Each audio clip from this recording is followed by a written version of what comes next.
Good morning, everybody. This is Bertie.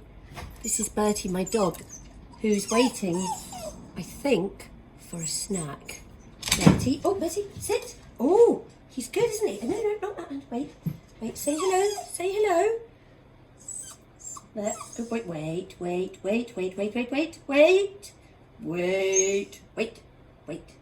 Wait. And good boy.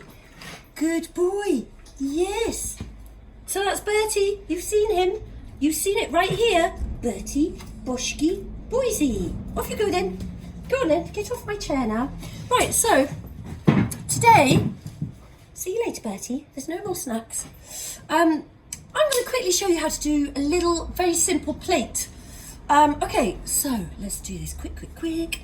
As you can see, I've got a slab of clay here. Dun, dun, dun. I actually put it under a damp cloth. Look at my lovely cloth. So delightful, isn't it? Because it was clay that I rolled out ages ago, and it had gone a bit hard actually. So let's have a look at the floppiness of this. So it's kind of like, it's a bit like, you know, it's not quite leather hard, but it's fairly firm. So when you're doing stuff like plates, you don't want to use like totally floppy clay, because it's just, if you're trying to make the sides stick up a little bit, it's just going to want to go like that and flop. So you don't want that, do you? So roll out your clay, let it dry for a little while before you start work on it. Okay, so I've been making plates that aren't round. I don't really want to do a boring old round plate. I'm just going to make a freehand shape. Let's just see. Oh, I better swap to my kitchen knife, not my potter's knife, because these videos are all about you doing stuff at home with the stuff you've got at home, okay? So let's just cut out a shape. Oh, it's quite weird cutting out with a big kitchen knife, I have to say. It's quite difficult because the blade's so long. Anyway, right, there you go. There's my spare bit. Okay, so it's not quite round. It's kind of quite a nice shape, actually, that one. Okay, so you cut out your shape, whatever that is, and the next thing we need to do is make a sausage. So I'm going to take a chunk of my clay, and to make a sausage to start with, I'm actually just going to sort of squidge it using that fleshy part of my hand there, and I'm squeezing it and feeding it down through my hand and twisting it as I go, and you can see you get something that's sort of a bit round, and that helps because then you can get your taut tight fingertips like this, and you need to get your sausage rotating fully to make it go round. Let's just give myself a bit more room.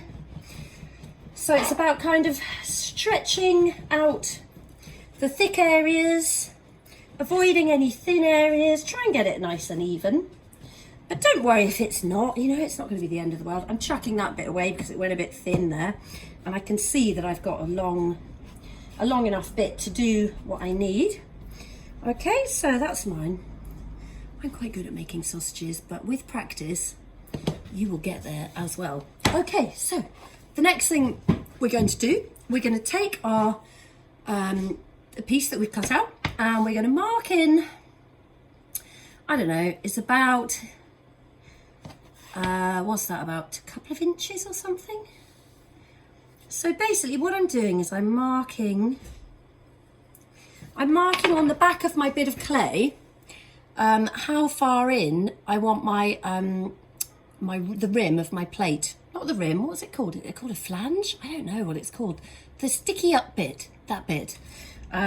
So we're marking that on. I'm going to quickly score on the inside of that mark with my knife. So remember, we're doing scoring, that means cross-hatching. And be quite robust with this, you know. You're not going to ruin it. You just want to really rough it up nicely. I can hear Bertie scratching at the door to go out now. He gives it a little knock and a scratch, but he's just going to have to wait. Okay, so I've scored on the back of my thing where my sausage is going to be applied. Now, because my sausage is actually quite soft, I'm not going to bother to score it. It's not going to really need scoring. but we will need a little bit of slip. So the liquid clay, so your clay mixed with a little bit of water. You can dry out a little piece of your clay, and you can just mix it with water. If it's dry, it mixes with the water really, really quickly. And if you want super quick slip, then dry it right out and mix it with hot water, and then it will just go to a lovely porridgey consistency. Mine's a bit watery, but that doesn't really matter.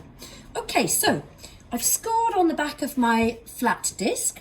I'm now going to, I hope you can see, apply my sausage to where I have scored it. I'm giving it downward pressure all the way around. Oh, I've done loads, haven't I? Great big bit, look, that I don't need. Let's chuck that out of the way.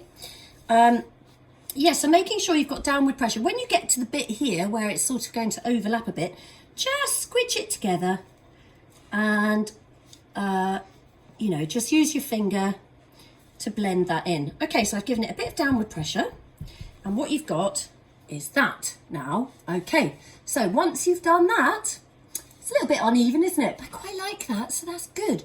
Right, I'm going to turn that over now. Okay, so it's upside down, but actually now we're looking at the top surface of our dish. And the next bit is kind of magic. Sort of. It's as magic as I can get in my studio. So you're going to use your fingers or your thumb, or actually the heel of your hand. And actually I do a plate making workshop in Holt with the preschool every year, and with the little kids and their families, and it's brilliant, and they all manage to do it, so you can too. So what you're doing is you're pressing on the inside of where that sausage is, and you're lifting a little bit on the outside. So let's just see if it's, so it's kind of, I don't really want to say find the sausage, but that is essentially what we're doing here. So you're pressing in up against that sausage. Okay, on the inside, we're turning it, and we're just giving it a little bit of lift on the outside. So essentially what's happening is your clay will really want to go up at the edges. And then once you've sort of got that like that, you're just going to then press in against the inside of that sausage with your hand. With your thumb, you're smearing in against that sausage, turning it around so that you're pushing away from you, lifting the side, smearing in against that sausage, moving it around so that it's comfortable for me, smearing it in against the sausage, and that will smooth out any proddy sort of finger marks that you might have made, maybe. Okay, smear it all the way around so I can really feel where that sausage is now. All the way around so that you've gone like that. Okay, can you see?